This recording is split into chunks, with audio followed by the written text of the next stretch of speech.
మంచి అంటేనే విప్లవం అని మాజీ విప్ నల్లాల బోదెలన్నారు. సమాజ మార్పు కోసం బహిరంగ జీవితంలోకి అడుగుపెట్టిన మాజీ మావోయిస్ట్ బండి ప్రకాష్ అలియాస్ ప్రభాత్ అప్పస్ నారాయణలకు మందమరిపట్నంలోని సిఈఆర్ క్లబ్లో ఆత్మీయ సమ్మేళనం ఏర్పాటు చేశారు. ఈ సందర్భంగా డప్పు చప్పులతో వారికి ఘనస్వాగతం పలికి మాజీ ప్రభుత్వ విప్ నల్లాల బోదెలు, వివిధ రాజకీయ పార్టీల నాయకులు, మేధావులు, పట్టణ ప్రజలు పాల్గొన్నారు. అనంతరం బండి ప్రకాష్ దంపతులను, అప్పస్ నారాయణ దంపతులను సన్మానించారు. నల్లాల బోదెలు మాట్లాడుతూ 40 సంవత్సరాల అజ్ఞాతంలో ఉండి ప్రజల కోసం పనిచేయాలని, ఈ మధ్య సరెండర్ అయిన బండి ప్రకాష్ మందమరి వాసి మా మిత్రుడు కావడం గర్వంగా ఉందన్నారు.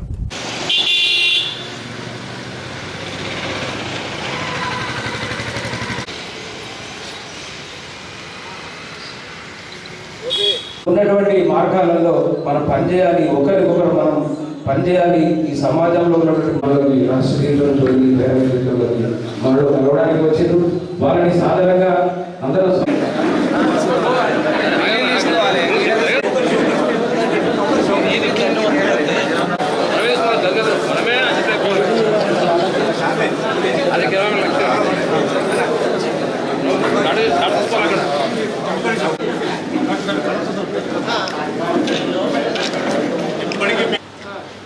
నాకు తెలిసి మంచి ఎప్పుడు చావని.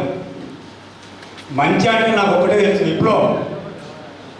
విప్లవం అంటే చెడును వ్యతిరేకించేదే విప్లవం, చెడును వ్యతిరేకించేదే మంచి. మంచి ఎప్పుడు కూడా చెడును వ్యతిరేకిస్తూ ఉంటుంది.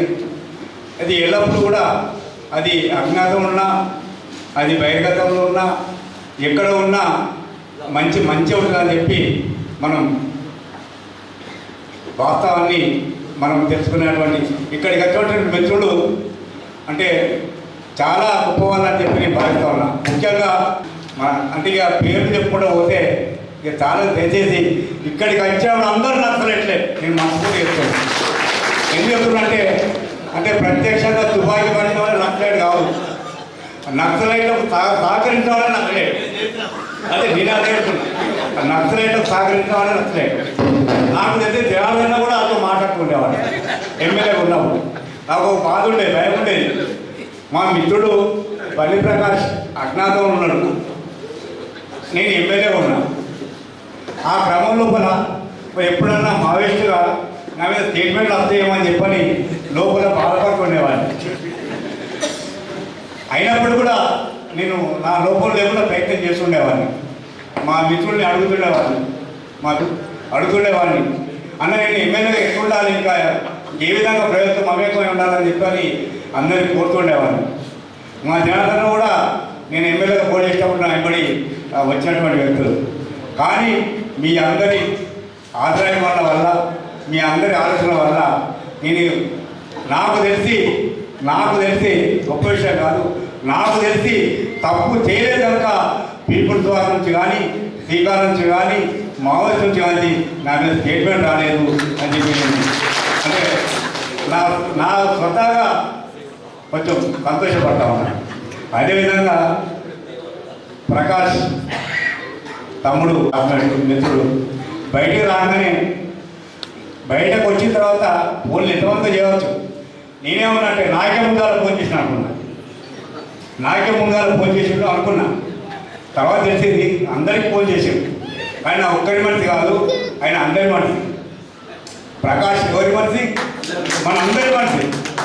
ప్రకాష్ తమ్ముడు మీరు ఒక్కరు కాదు, మందమరిలో ప్రతి కుటుంబం, సింగరేణిలో ప్రతి గడప, సింగరేణిలో ఉన్నటువంటి ప్రతి వ్యక్తి నీ కుటుంబ సభ్యులని చెప్పి గర్వంగా ఉండాలని చెప్పి మన హేమక్కకు, మన లక్ష్మక్కకు, మన నారాయణకు మేమందరం ఎల్లవేళ తోడుగా ఉండాలని చెప్పి నేను మనసారా కోరుకుంటా ఉన్నాను.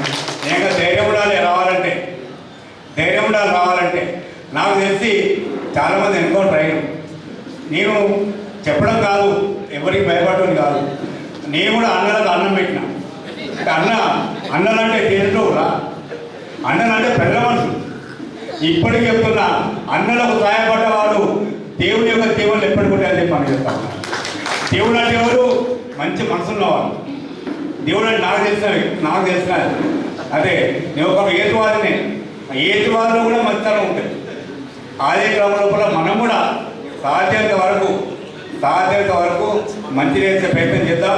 మనం కూడా మార్గం ఏదైనా ప్రజల బాగోగులు చూసే మార్గం అంబేద్కరిజం కావచ్చు, మావిజం కావచ్చు, ప్రజాస్వామ్య పద్ధతి కావచ్చు, ఏదైనా కూడా ప్రజలకు అనుకూలమైన ఉద్యమాల్లో మనందరం మన బండి ప్రకాశాలను ఇలా ఇంట్లో కూర్చోడానికి రాలేదు. అనారోగ్యంతో పార్టీ బయట పంపిస్తే రావడం జరిగింది తప్ప వేరే కాదు. ఖచ్చితంగా ప్రజా ఉద్యమాల్లో ఖచ్చితంగా మనం బండి ప్రకాశాలను భాగస్వామ్యం చేసి ఈ ప్రాంతాన్ని మరింత ముందు తీసుకోవడం కోసం ముందు తీసుకోవడం కోసం అందరం శాశ్వత ప్రయత్నం చేస్తామని మనం చేస్తూ